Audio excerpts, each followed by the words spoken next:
Hello everyone, and welcome to our 16th seminar series, From Single to Mingle in just under 30 seconds, the how-tos in deciphering the dating code. I'm very excited as our televised seminar won the Maltese Award for the Best Produced Show in the Educational category in 2017, as well as the Best Host Award in 2018. My mission is to continue providing great, valuable content to my audience, the viewers at home, and of course, invite the best of the best guest panelists from the DMV area. All this couldn't happen without the help of my amazing TV crew here at the studio. My name is Dr. Dan, and I am your host for today's seminar. I have a doctorate degree in organizational leadership and communication with a minor in quantum physics. I'm also a practicing hypnotherapist covering issues such as self-esteem, NPD cases, anger management, and also do marital and relationship counseling. I do individual and group therapy as well. Now, for more information, you can contact me at the number below. Now, it is time to introduce our guest panelists for today's seminar. All experts will have the time to share their expertise and education with our audience and all of the DMV residents. Welcome, ladies and gentlemen. Now, can you please tell me a little bit about yourself? Sure. Thank you for having me. My name is Lori Shapiro. I'm a licensed clinical social worker in Virginia, Maryland, the District of Columbia, as well as in South Florida. I'm also an AASECT certified sex therapist. I also do clinical supervision for people seeking licensure, and I'm also working on completing my AASECT supervision so I could also supervise therapists who've already completed their AASECT training to supervise them to get certification as well. Thank you so much, Lori, for being here today. Thank you for having me. Mr. David. I'm David Banks. I've been teaching the Psychology of Human Sexuality course at the University of Maryland Global Campus since 1993 and really appreciate the invitation to be here. Thank you so much for being here, David. Hello, my name is Irini Guzos. I'm currently working at a private practice as a sex therapist and therapist, and I have a doctorate in psychology and a degree of education in human sexuality. Here in Maryland or? In Bethesda, Maryland. Bethesda, okay, perfect. Angie. Hi there, I'm Dr. Angela Snyder. I'm a licensed clinical psychologist in Washington, D.C. I have a private practice in DuPont Circle where I see couples and individuals in therapy as well as groups. I also recently went through a coach training program with Catherine Woodward Thomas, who wrote Calling in the One and Conscious Uncoupling. So I'm excited to be starting a group this January based on some of the work with her called Remove Barriers to Love. Beautiful. Thank you so much. I'm happy to be here. Thank you all for being here today. So we're going to start with Lori, and this seminar is about the psychology of sexual attraction. Mm-hmm. So how would you define lust versus love and sexual attraction? I would say that predominantly the initial attractions from people tends to be more lustful. You meet people and they find each other attractive physically, they find intellectual chemistry, and so oftentimes the physical chemistry goes into that lust phase, the early on in the relationship. And then love comes more slowly, where you build upon trust and comfort and getting familiar with each other, and so that's kind of a more growing pattern. So, but you can maintain the lust as you go into the love phase. They don't have to then be mutually exclusive. But when you move into the love phase, it increases the ability to be vulnerable, to increase the connection, and to feel more satisfied and excited in a partnering way. Do lust tend to diminish through time? I think it depends on the couple. I think it can diminish through time, and often we find that with the hecticness of work and school and children.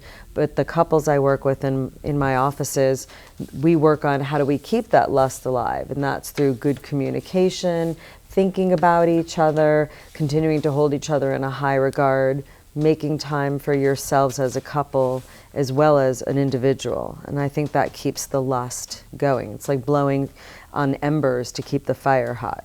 Beautiful. Irina. Irini. Sorry. What is sexual compulsivity? So sexual compulsivity is what often is referred to in the media as sex addiction, or you might often hear of it as hypersexuality as well. And it basically talks about people who have intense, repetitive cycles of sexual behavior or urges that they feel they cannot control, and also create a lot of distress for them and somehow impair their psychosocial functions. So if somebody has a behavior that has something to do with sex and they feel they cannot control it, and it's creating a lot of distress for them to have this behavior, and then also other people, it creates distress for them as well, that would be considered a compulsion for sex. Would you say that porn addiction is intrinsically correlated to sexual compulsivity? Well, I guess it depends if you want to call it an addiction or not, because there's an argument around that. But there are people who do tend to view porn to an excessive degree. And I know from personal cases that it does become distressing because it will affect their health, and it will affect also their daily living, to the point where like they will not leave the house because they're watching so much porn. They won't go out to eat, or they won't get up to eat, or do things that are basic functions of living. And those who are in a relationship or a marriage, would that have a negative impact on how they are with their spouse? It would definitely have a negative impact, because then they kind of disconnect from the relationship, and that creates a lack of intimacy. And also it creates a lot of frustration for their partner, because there is a lack of intimacy, that they don't get to meet some of their also, relational needs. Okay. David, what are other factors related to our attraction? Our attraction can be thought of in terms of our love list, if you will. Helen Fisher, a researcher, calls it a love map. Okay. But I'd like to think of it in terms of our awareness. We are consciously aware of some of the things that we are attracted to. We have right below the iceberg, below the surface of the water, awareness of other things that if a friend tells us, then we're like, yeah, I guess I do like tall women, or yeah, that's true. And then we have something that's much deeper that has to do with our early childhood experiences, our imago, our image of our opposite or same-sex caregivers. And in order to uncover some of those factors which tend to get us in trouble, like that big part of the iceberg below the surface, we need a qualified therapist like our colleagues here to help us uncover what are some of the factors that are leading us to be attracted to the bad girl or the bad boy. And why if we go to that subject, why would you say women are primarily attracted to the bad boy kind of image?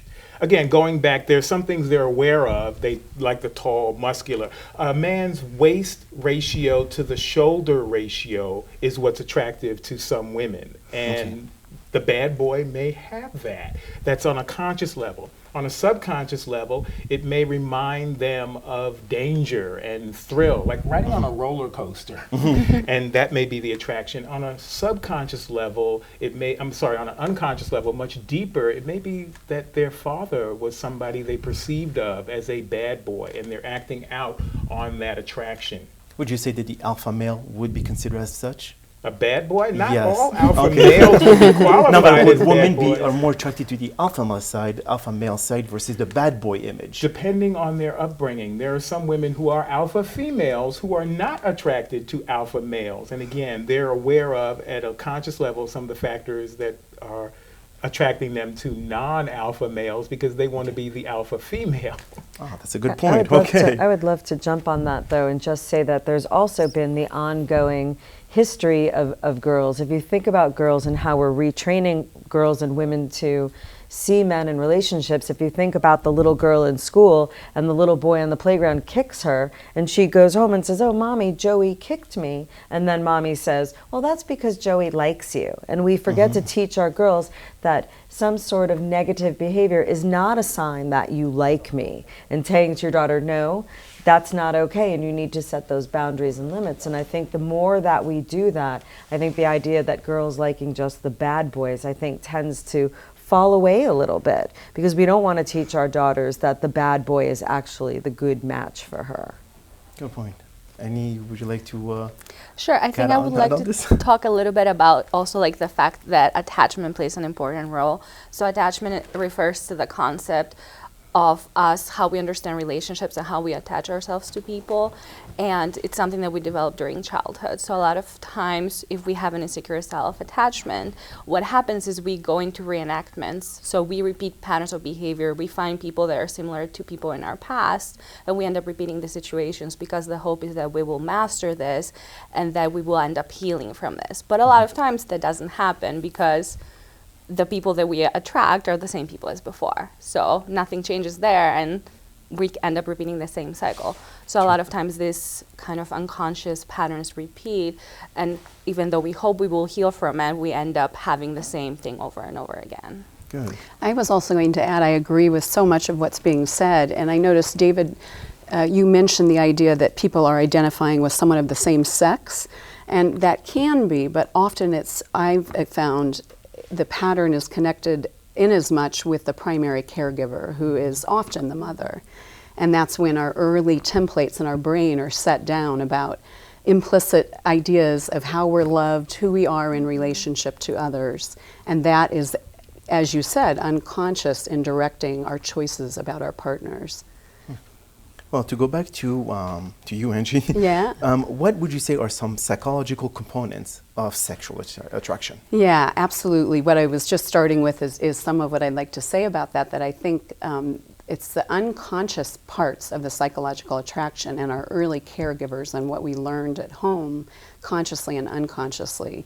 So often if someone will meet a person that they're interested in and attracted to, and like you said, it can start out with a chemistry, but there's also this familiarity. It's an emotional resonance to what feels like home. And that's a variable at play in who we're choosing, which can be wonderful, but also in terms of attachment, like you were saying, Irini, can cause difficulties and problems. So those are the unconscious variables, and some of the conscious psychological variables would be physical ones, as you were saying, that's the physical. The psychological conscious ones might be people look for someone with similar values, similar aspirations, similar levels of intelligence. Those are more in awareness. So when we see like a toxic physical relationship that people are like those who are being abused and all, and in future relationship they repeat the same mistakes over and over again, is there some correlation between those psychology components? You know, I hate to say that people are always going to be repeating the same pattern. I think when someone does have a history of sexual abuse, it certainly does cause problems often. In fact, there's a researcher in Canada, a psychologist, and she said that 1/3 of couples who come into therapy have a history of sexual trauma. And so it inhibits one's ability to regulate emotion internally and be able to put to words their wants and needs and desires, and then be difficult to express that and to say no. It can be difficult to hear what the other person is wanting without being dysregulated or dissociating. There are some people who have histories of sexual abuse who are unable to have sex unless they're drunk or partially asleep, because there's so much that the mind is working to keep out of consciousness until it's been processed and healed. Oh, that's a good point. Irini, right? Am I getting it right? Okay, good.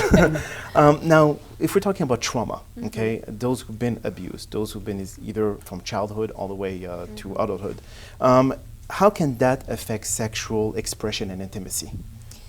So it would greatly depend on the individual. I think a lot of times you see either increase in sex drive or decrease in sex drive. And depending on their psychic resources, the way that we normally handle stress or other stressors, it depends which way they will kind of go. But basically what happens when a trauma occurs is that your understanding of the world changes a lot. So when you priorly may have been more secure, now you have more of a sense of unsafety and a sense of mistrust towards others. So they can greatly impact the way that we kind of like attach in relationships, right? Because it creates a lot of that mistrust, which causes us to kind of withdraw, because then that feels a lot safer for us when we don't have to, you know, be vulnerable or talk about feelings or emotions that we don't even understand. That is somehow safer for you at that point, right? So depending on kind of how you go and like your attachment style, it can greatly vary. I see. Now, David, how do people get past the abuse, or how do they survive past the abuse. Absolutely. What kind of therapy would you recommend the most? A qualified therapist like the panelists here. Some people will find different modalities very similar to the 12-step program. Other people will go to their faith traditions. So there's a whole set of things that need to be put together for most people. Usually it does not include medication. Sometimes it will include medication, but the individual needs to get professional support and assistance from qualified individuals, sometimes a hypnotherapist. Dan. They're primarily good for addiction, but yes, I think it's... And so there's a template that the therapist will use when they assess this individual to determine what are they likely going to respond to in a positive way that's going to set them up to be a sexually healthy adult. The Sex Information and Education Council of the U.S. have 6 different components of a sexually healthy adult, and we use that to help folk assess where they are and where they'd like to be in terms of their sexuality. Beautiful. And you personally, through your education, I mean, you're a teacher, right, at the University of Maryland. Were those topics that you covered during your teaching, or is it something? Okay. And what would you recommend future therapists to be able to focus more on? There are lots of specialized training institutes, and Lori has gone through many of these, that individuals who are really looking at sexual health want to be working with somebody who's gone through that type of specialized training.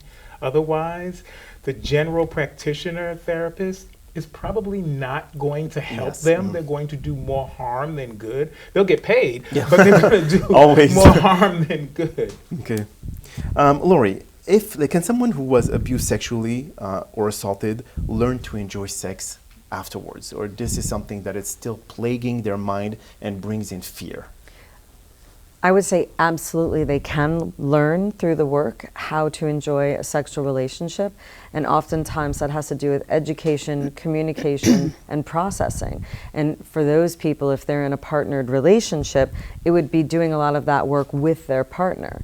So in order to have a mutually satisfying sexual relationship, the person who's received the abuse or the trauma needs to be able to communicate what their needs are. And oftentimes that's the real work that has to be done. Yes, they need to do the grief work, they need to do the processing of the trauma, but communication tends to often be that push. Like Irini was saying how some people become hypersexualized, other people may become, their libido is low, or they push away from the vulnerability and the sensitivity.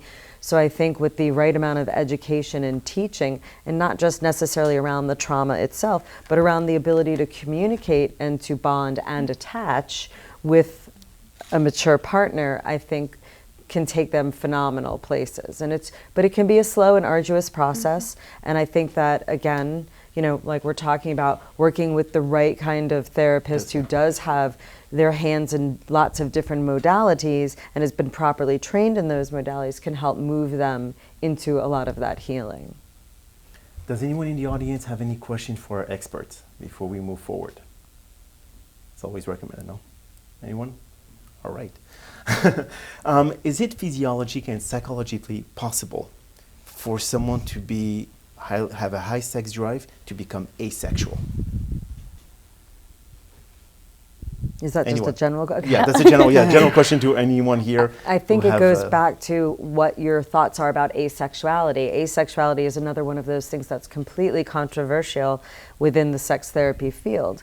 And I think that there's lots of mitigating factors that cause people to not want to have sex. And that doesn't mean that they're asexual. So if there's been some sort of medical trauma, or there's been some sort of like childbirth trauma, some women will come in to see me who think that they've completely lost their libido, when in fact, that's not the case. They're just tired and overwhelmed. And so maybe right now that's not their priority. Whereas my very wise mentor used to say, sexy thoughts create sexy feelings. No sexy thoughts, no sexy feelings. And so without having any kind of identification of how they're thinking and feeling, then their libido may not be as existent, but it can be rewoken. I was thinking too, what you were talking about with regard to processing through trauma, and that sometimes someone may think they don't have a high sex drive or not be in touch with their sexuality if they've had a history of trauma. And some of the modalities for working through trauma include, there's a lot now around the body, sensory motor psychotherapy, somatic therapy, there's EMDR. And why that's so important is that, back to the unconscious piece, there's a lot happening in the system that's out of awareness. Again, the mind's trying to keep difficult things from the past out of consciousness, but they're really powerful and at play. So if there's a history of trauma, some of the processing and working through it, it's important to have clinicians, and I've been trained in sensory motor psychotherapy, who are paying attention to the body so that there isn't a re-traumatization that's happening, like an hyper-arousal, hypo-arousal. So as people are coming back in touch with memory, you're paying attention to that so it can be better processed through the body, and get them then to a point, what you were saying, where they're able to communicate and know what they're feeling. Absolutely. And so I've seen people in couples and individually who initially thought, I don't know that I'm interested in sex, or I check out when I'm having sex, or their partner says, you're kind of falling asleep during sex. You know, and obviously that would be upsetting and concerning, but those are windows into questioning, okay, what's going on? And can we be compassionate and curious to see if there's something there that just hasn't gotten the proper attention and processing? Absolutely. But does I mean, people do get detached from this process. I mean, spouses and all, when one suffers from this predicament and they do not have any more interest in sex, the other one will feel rejected, and that really brings to having affairs and having or cheating on the spouse. So, I mean, what would you recommend the best when it comes to seeing a therapist and asking them, well, look, you cannot really force yourself to have sex just to be able to let the other person know that you love them, because love is not necessarily connected to sex itself. But how do you go in and treat them? Is it not through medication? What is it? Well, sex is not always just penis and vagina. So it's first working with the client on, define for me what sex looks like to you. Does it have to be intercourse? Does there need to be orgasm and ejaculation? Do all those things need to be in play in order to feel close and bonded and connected? So sometimes in the rebuilding space, if you take away the goal of intercourse and you give people the freedom and the opportunity to rebuild on all the other areas, relearn each other's bodies, relearn what are the things that feel good and they derive pleasure from, oftentimes that's where the re-engagement piece is. Okay. So if you take out, goal-oriented therapy and you help them find levels of connection and cohesiveness, then oftentimes the end result will be having a better sex life. Beautiful. Now, when it comes to, we all know we are a society of instant gratification, okay? Especially when it comes to dating. What are the positive and negative impact when it comes to having sex with someone that you date too soon or not too soon? Right. Yeah, I think there is a lot of pressure people feel to have sex first, second, or third date. And for some people, that's fine, and they enjoy sex and being with new partners and being able to take advantage of being in this point in our life where you can have sex with protection without getting pregnant, without as much stigma for doing so. And the novelty of being with someone new, the excitement that occurs in that, it can be very fun for people. The downside of it is that there are systems in the brain that begin eliciting dopamine and oxytocin after orgasm, which are attachment hormones. And so people do start to get attached after sex. Sex is not casual in that way, and it begins to put the attachment systems online, so to speak.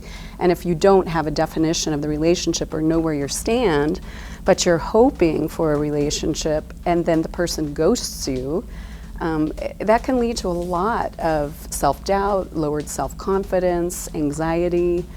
So it certainly can be problematic. So I just suggest that people really know themselves well and know what's leading them to having sex and being sure that they want that. Pardon? I said I agree 100%, Yeah. especially with the self-esteem piece. I think that for people who are not able to compartmentalize and they wrap so much of how they think and feel in their self-esteem within the sexual experience, it can really be a big hit to the ego, into the way that they see themselves, get a lot of shame and guilt surrounding it. Absolutely. So I think that what you're saying is absolutely, especially with the attachment and the bonding hormones that happen in the brain, because it's something you can't even control, it just happens. Right, completely. But that's the thing, women do feel shame and regret after a one-night stand.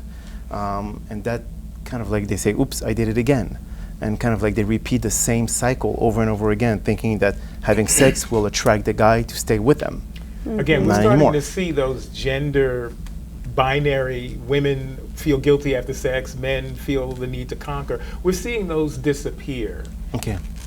So there's more now women kind of like, well, just another night, and so Yeah. it was fun. They've kind of thing. actually had studies now that Yeah. show that's tipped significantly, that a lot more women are much more casual about having multiple sexual partners in relationships. And as you look at people getting into their late 20s and early 30s, men who have leaned more towards the coupling piece, like they are starting to get ready, and the women are like, well, I've got my career, I can have sex whenever I want, do I really want to get married and start this now? I've got another 10 years. So there are studies that are showing some of the shift in that, which is really awesome, and the empowerment of women saying, I don't necessarily have to have a man, I can, do me and have sex.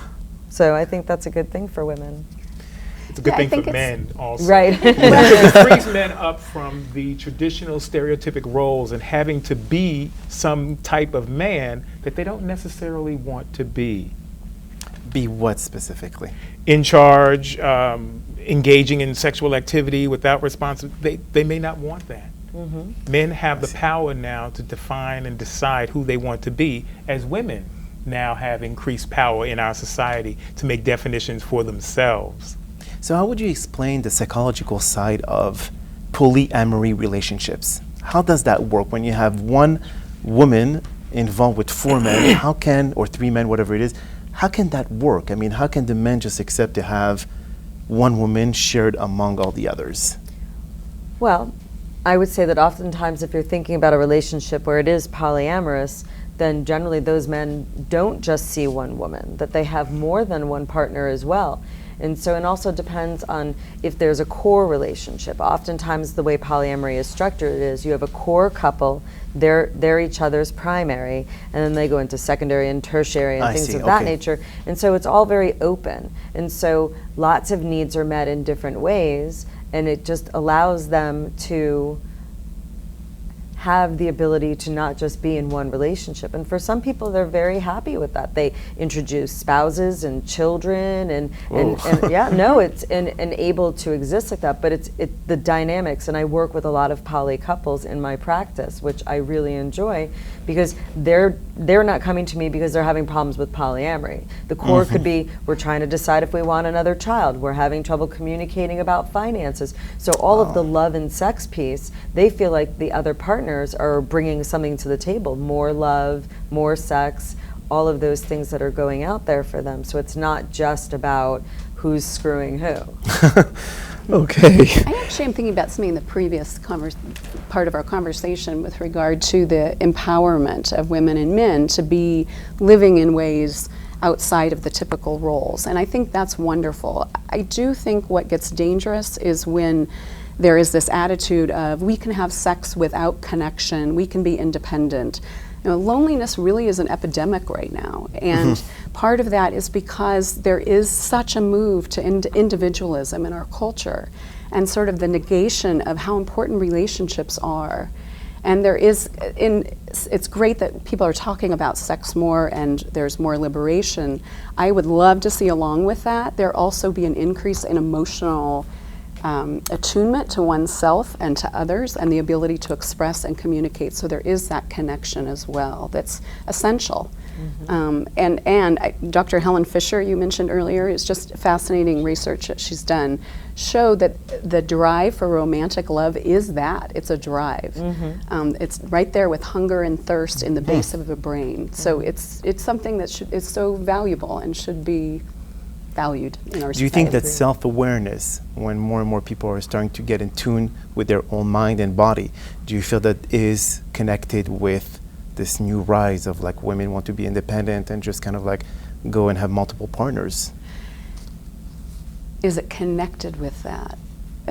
I guess when I add in the word emotions, I think emotions kind of, there's this idea that people shouldn't be too emotional or know their emotions, and yet it's a whole other dimension in life's experience that's so valuable, and being able to express your inner world with another, and that's what leads to intimacy. So I don't think I answered your question, though. That's No, I why mean, I'm not sure about that. like just the fact that now the women, because they have great job, they have great salary, they have their own home, do they feel that now I am in control? Now I know my value, and I will not let a man dictate how I'm supposed to be based on old traditions. Yeah, I mean, I think that's right. There are a lot of women who want to be in relationships who are not, but they don't want to settle for being in a relationship where where they aren't respected and valued and able to move forward in ways that are really important to them. David, I know that a lot of people have misunderstandings, especially when you have to define specific words. But what would you say the difference is between abstinence, celibacy, and asexuality? Great term. So abstinence is that choice to not engage in sexual relations. Based mostly religious. Well, yeah, okay. Okay. For some faith traditions, definitely. And we are finding folk who have these orientations are not welcomed in many circles in our society, and we need to work on that. We need to find a greater acceptance across the board. Okay, and the celibacy and asexuality is when we understand the difference between all three of them. What would you say that more and more people become? Do they become more?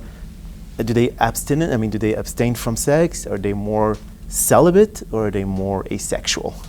I'm not sure on the data. Maybe some of my colleagues. I don't have any of that data. I don't either. It's a good question. I would say that from what I understand is that abstinence is a choice to not have sex for the purposes of either not being ready, or some people want to, maybe they've had a lot of sexual experiences and pull back and decide they want to focus and work on themselves as an individual versus continuing to have the multiple partners or even one partner. Whereas celibacy, in my opinion, tends to be more faith-based, being chaste, being celibate with respect to religiosity or being in the clergy.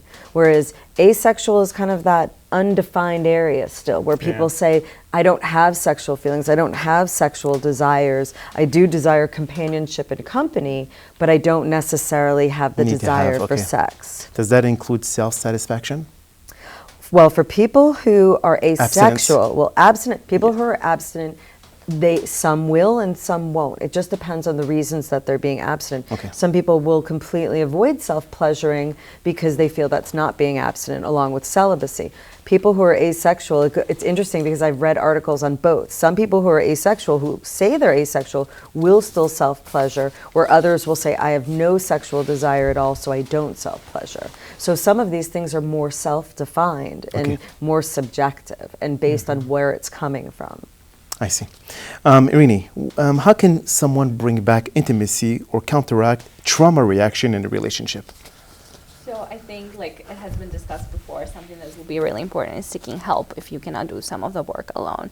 Part of the work would include kind of becoming emotionally attuned and working a lot on emotional regulation.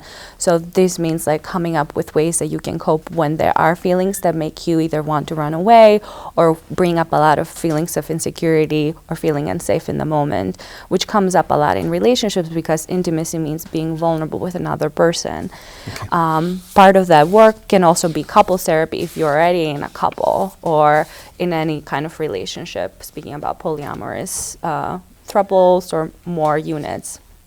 So there, it might be a little bit more complicated, and I would definitely suggest going and seeking a couple therapist because it's really hard to try to do some of this work and explain to your partner too, because they're going to be feeling rejected and they're going to be feeling confused, and a lot of things are coming up for them. So when you have somebody to kind of help you navigate around this place and share with each other the experiences and also help you find ways to increase the intimacy in the relationship that would work for both of you is very vital. I see. Angela, when a person has a history of sexual abuse, in what way can this negatively impact their adult lives when it comes to relationship and marriage and all? Yeah, I think I spoke to some of that earlier in that one may not know I've worked with people actually who have not remembered sexual trauma until they're entering into a romantic relationship. And then they start, as their sexual life develops, they start having memories or dreams. And it makes it difficult for them to engage in sex without dissociating, without getting really anxious. They can get really in their thoughts and not relax and enjoy it. Okay. And it definitely can stand in the way. I was thinking about when you were just saying what you were in an earlier question you had, if you're in a couple and your partner, you're thinking perhaps he or she has a trauma history, or they're beginning to reject you over and over again, it's so easy as a partner, like you said, to feel rejected. And then to go into your own story about why you're being rejected, and then to act based on your assumption about what that's about, which might mean avoiding this other person, which then just, and that happens for years, it creates a lot of problems. So as much as one can check in with the other person, what's going on here? And if they're able to put it to words, sometimes people aren't, that can help begin to heal the connection at least earlier before years have passed. Anyone would like to add to this? But especially the history of those who've been sexually abused when they were children. Now, do they fear sex afterwards? Do they have the tendency to kind of just not want to deal with it? And is that common? I think like Irene said earlier, I think there's either the two components, the hypersexuality or the withdrawing from sex and sexuality.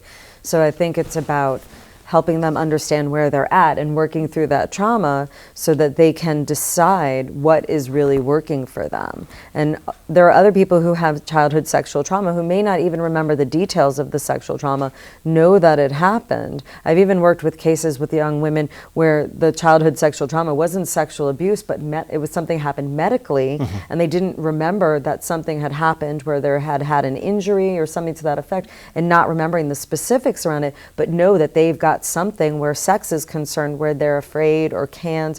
And so sometimes uncovering what actually happened to them can help them work that through and understand how then to move forward. That was actually a show that was obsessed about, which is My 600-Pound Life from TLC. And it is very common where women kind of if they've been sexually abused when they were young, they tend to eat as much as possible to be less desirable. And that actually affects their life in the future. And this is very, very common in the TLC show. How do you treat people or those who are actually dealing with this predicament to say that because they've taken the guilt that they're the one who attracted the guys, they're the one who put themselves in that situation? How do you reverse that thought? Well, I think a lot of that would have to do with shame reduction and also working through the narrative of the victim, because basically what the victim says to themselves constantly, their inner monologue is that I did something to attract this bad thing happening to me. Correct. So working on that is really important, and kind of providing a lot of psychoeducation, saying to them that actually what happened in this situation is that you didn't have any control. So making them recognize that is really important to reduce the shame, because the shame is that I am bad, right? Not that I did something bad, but I am intrinsically bad. That's correct. So working on that and bringing that in the forefront and helping them flip the script a little bit. So if you're telling yourself you're bad, you have to go the opposite way, all the way across from that, and say to yourself that no, I am not bad, maybe a bad thing happened to me. Or even say to yourself, I am good. And having them work through that constantly until it lessens some of those feelings that are so hard to hold on to. I think also with using the different modalities, I think cognitive behavioral comes in so much to play. CBT, changing the thoughts to change the feelings. If you change people, how they conceptualize, how they see things in their mind, it's definitely going to affect how they're feeling. So if every time you have a negative thought, you instantly replace that with a positive thought, which takes a great deal of practice. I literally have people carry notebooks and write down all their negative thoughts, write down all your positive, and keep contradicting the negative thoughts for the positive thoughts. That tends to help open them up. And again, in addition to the weight gain with people who've been severely sexually abused, there's also, enuresis and encopresis and different things, smelling badly, to keep people away from you, to keep yourself in this safe little bubble. So if I'm not attractive, then no one can hurt me again. Yeah, that's exactly what they were talking about on TLC. Now, a question for you, Lori. Yeah. How did sex change from what it was 100 years ago to now?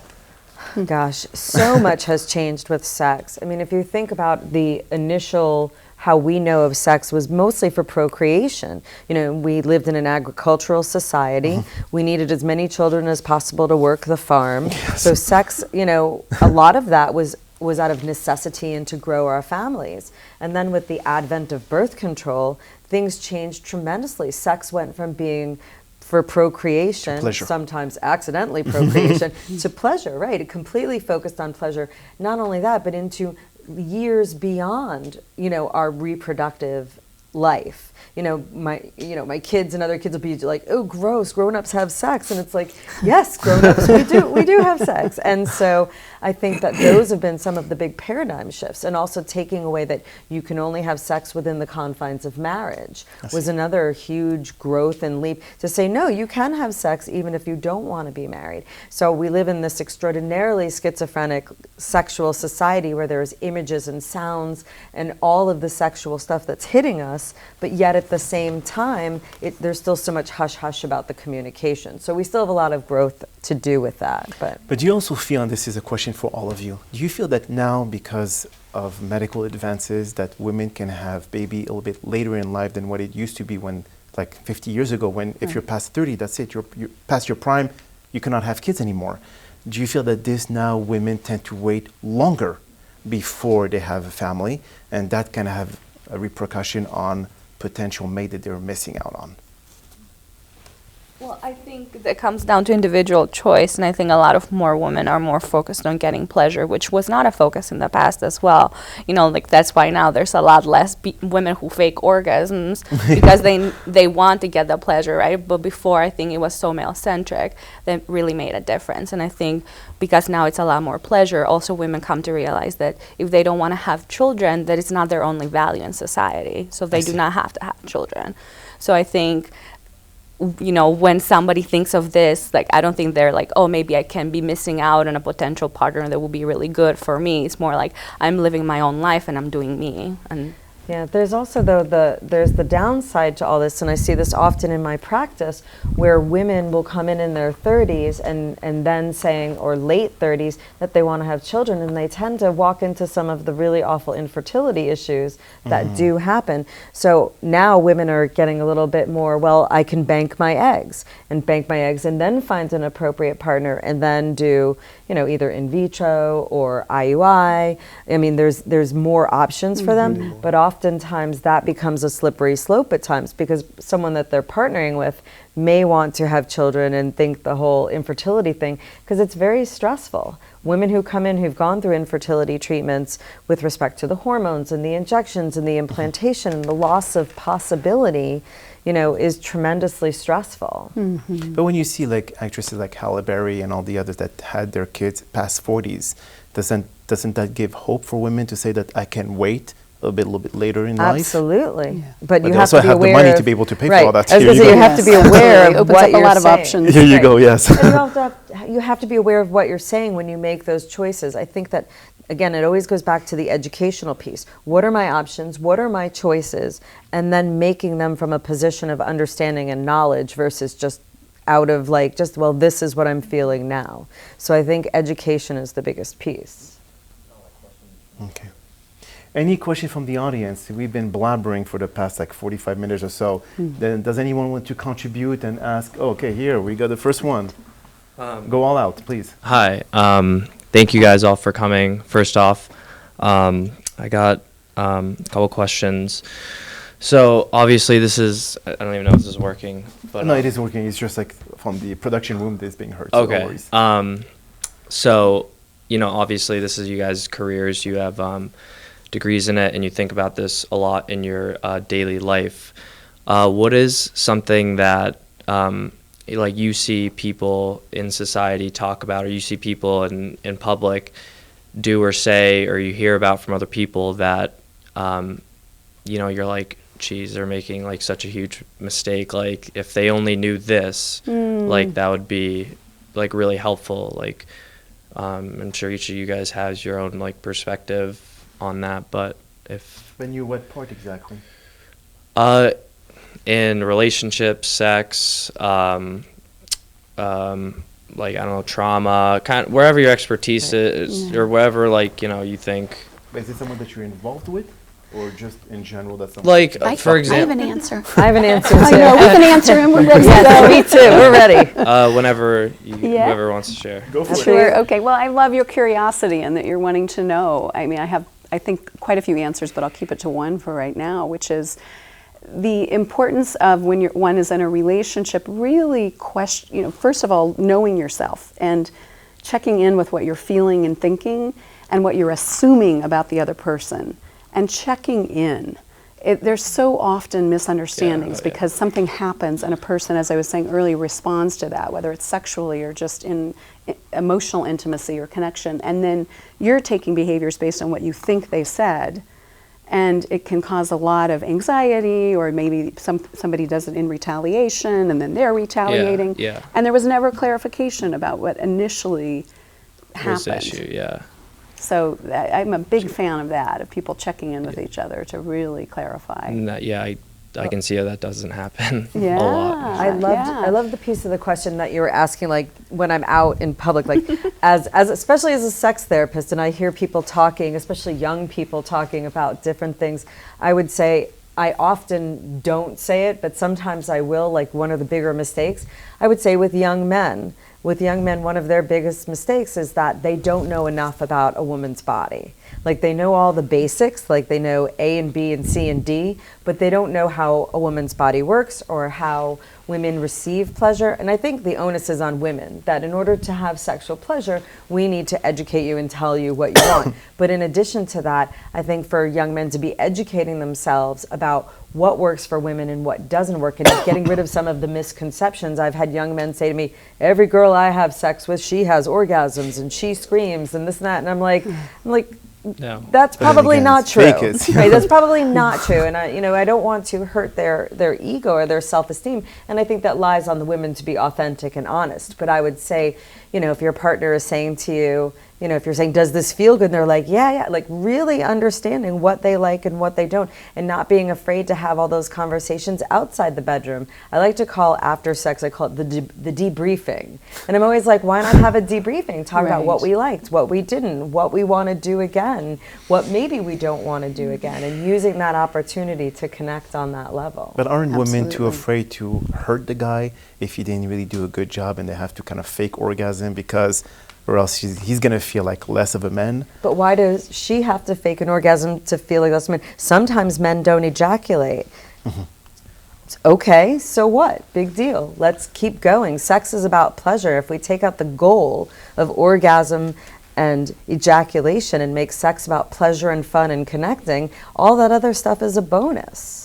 So I would rather say, or have a woman say to a man, this didn't work for me. Because if you fake an orgasm, what you're essentially communicating to your partner is, you may be doing that, you're doing it right, but you're saying, he's doing that wrong, but I'm going to tell him to keep doing it that way, even though it's not working for me. So why would you want him? It's like your mother bakes a cake and she puts in too much salt and you're like, delicious. Oh, Yeah, that she's and going to continue doing the same. exactly. Why not Yeah. stop them from making the same mistake over and over again and give them the opportunity to course correct with our help? Right, and you're negating your own experience, Right. whether you're a woman or man, and pretending that you're liking something that you're not. And that's not healthy, to be shutting down Right. what's actually true. It's not contributing to authentic relationships. That said, I take your point, and feedback could be said in respectful ways, and also in sharing what you do enjoy and what this would turn me on. Let me show you what it would really get me going. You can frame it in more playful and positive ways. As long as women do not do the same act on when Harry met Sally, the Right. orgasm thing, then we're good. Then we're good. Do you want to expand more on the question? So obviously, there's like a big stigma of going to therapy, and I wrote some notes out here. So there's like a big stigma of going to therapy, and like that's kind of the recommendations that you guys make to improve your sex life, and that's not the only way, but what are some things like outside of going to therapy that you could recommend like someone to do without kind of like going too deep into like talking about their, like, I guess what's something you could do in the community to like, use your profession to like help the community. If that makes sense. You like feel more valuable for yourself? It's I think like he's saying avoiding therapy because I would say there's less stigma now than there's ever been, but I would say there's a million different amazing books out there. I mean, if you Google Self-help. books on sex and books on relationships, there's a million things out there that are both useful and helpful and interesting, and there's online interaction, that you can have with other people or with professionals. So if you're feeling like you don't necessarily want to go to therapy, I would say go the educational piece and understand as much as you can. what's like a really good revolutionary book about like sex that you'd recommend, or it could be about any category, Well, but like I would say two of my Third one. favorites currently, and one is She Comes First, and I can't remember the name of the author, but it has to do. Ian Kerner. I'm sorry. Ian Kerner. Thank you. And probably the other is Come As You Are, which is really very pro-woman kind of book, and men can read it as well. It talks about Spelled C-U-M or C-O-M-E? C-O-M-E, Okay. Come As You Are, which is a great book which talks about women from their perspective and what goes on with the vulva and the different things, and really understanding their own anatomy and how it works. But I have couples read those together, both of those books together, because they both derive a great deal of information. The book that I highly recommend, it's a little dated, is called An End to Shame. It's by Ira Rice, and it talks about not just sexual orientation, heterosexual, homosexual, but some of the issues related to transgender, cisgender, transgender, and the continuum between. We are aware of many different sexual orientations and many different sexual preferences, and so it's going to be incumbent upon us to welcome these to the party, so to speak. And I think folk need to be more educated in those areas. So I would highly recommend. what was it reading called again? I'm sorry. An End to Shame An End is to by Shame. Ira Rice. It's a little dated, but there are some other texts that also talk about some of the more revolutionary things that have happened in the field of human sexuality recently that we need to keep pace with, because heteronormality, everybody is not heterosexual, male, female, and we need to be able to embrace the different forms of families, polyamorous families that are going to present themselves really quickly in our environment. There's also The New Male Sexuality, Yes. which is a great book That is as a well. great book. The New Male Sexuality really talks about how men and sexuality in our current climate, especially post still the Me Too movement, but post the Me Too movement, where men are feeling all kinds of ways about uncomfortable dealing in society. I've had men say, am I supposed to pay for dinner? Am I supposed to open the door? Am I supposed to kiss her first? Like, can I go up to her in a bar and buy her a drink? Like, all the rules have kind of changed in how we associate men and women's roles in the dating world. Yeah, I think all these books are wonderful ways to get more access into your thinking and feeling and history. One thing I really like about therapy for people is that it taps into things out of awareness, like we've been talking about here, that are hard to get to on your own. And when I hear on the street, kind of to your initial question, people saying, well, I just want to focus on the future. I think that's wonderful, but what is out of our awareness is so powerful and often actually in the driver's seat of decisions that we're making. And so being able to be in a place, books or therapy, where you can pay attention to the past to say, okay, what have I made meaning of in my history that's actually contributing to the decisions that I'm making, so I can begin to make changes going forward. Yeah, I just know that from personal experience and from talking to other friends and colleagues and stuff that, like, finding therapists isn't really an easy thing. You got a Yeah. perfect There's one you here. got four right here. Right. Yeah. Yeah. Yeah, but- no, you're right. It's and- costly. It takes time. People have full caseloads. It's hard to get the right match. Yeah, in So I specific understand that. therapists, like sex therapists, like, but yeah. Yeah, Something that would also suggest is if there is something specific around sexuality that you're interested in, to do more reading in that field rather than Yeah. general. Right. Because I think a lot of times what I'm getting like recently is a lot of people who want to like try open relationships, or they want to try polyamory, but they already started doing it and they don't know a lot about it. So they end up getting in a lot of situations that create a lot of hurt for themselves or other people, and they don't really know a lot. So then I have to kind of So not doing educate enough them research on before. it, right? Okay, yeah. And I think that also therapy can definitely be made more accessible. It's just knowing where to look. I mean, you know, you can find a ton of information on like Psychology Today. Yes, I was about to say Or that. if you're looking for somebody who's a certified sex therapist like myself, there's the ASECT website, which is AASECT. So you can find therapists in the area. Some take sliding scales, some do fee reduction. Other therapists in the area even do some pro bono work. Or knowing that it's going to be, you know, a financial and time commitment, and talking to the therapist up front of saying, you know, this is what I can afford, this is the amount of time. Do you think we can get the kind of work done that needs to happen within kind of a framework of what I've allotted for? And so you never know. There are therapists who panel with insurance companies as well, and all of that can be found. Thank you guys. You're Thank very you. welcome. Thank you. Any other question? We're almost soon to wrap up. Thank you to all of the panelists. I've learned so much today. I wanted to go back to what we were discussing earlier on about what's in consciousness and what's not in consciousness, and how the relationship we have with our primary caregivers can influence our romantic relationships. So I think shining the light of awareness on that is huge. But then what's the next step? Like, could you share any examples from your experience? Sure. That An exercise that I use is I ask someone to write on the front side of a paper all the positive things about their previous partners. Then on the other side, all the negative things about their previous partner. That is the image that they're operating on. And then we work on that. For example, I had one guy who, he told me 100 women in the room, he would pick the one gold digger out of the 99 because that was the image he had of his opposite sex caregivers. Once we were able to identify that and change his belief and look at some of the early childhood behaviors where his caregivers were not gold diggers, he could go in a room and deal with the other 99.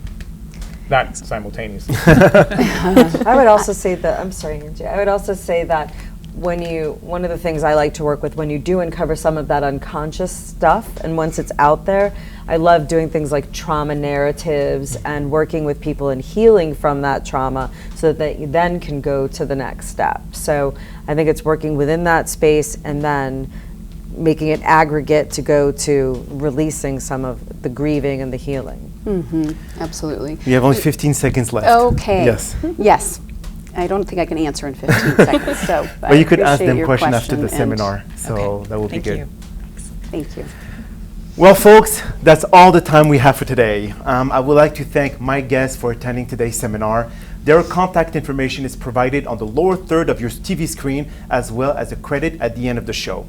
Now, this will be the last seminar for 2019, but we're very excited about 2020 as we will be creating more valuable content, not necessarily about sex, but more for every viewers at home and, of course, our local audience. Now, here are a few concluding words of wisdom from Tom York. Sex is more than an act of pleasure.